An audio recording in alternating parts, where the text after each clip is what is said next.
Şonlanıp qarşı olduk biz, keldi deyip Ramazan, namazga şakırıp turdi, yangırağın her ozan.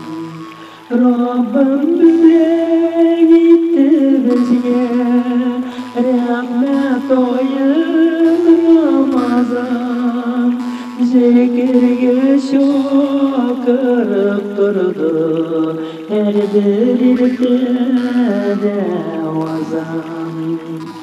Sehar girdi rahmetinde, şadlık verdi Ramazan, iman nuru turdi bizning canımızga her zaman.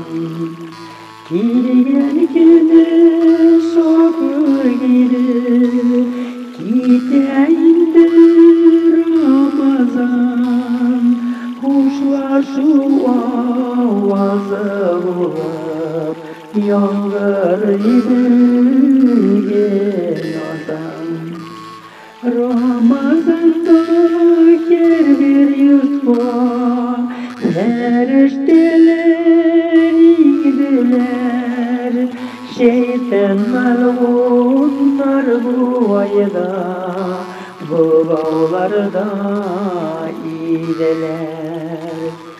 Giteyinde gitip bara, izge koyup Ramazan, Kur'an'ingen vakit ayı, nimet ayı Ramazan.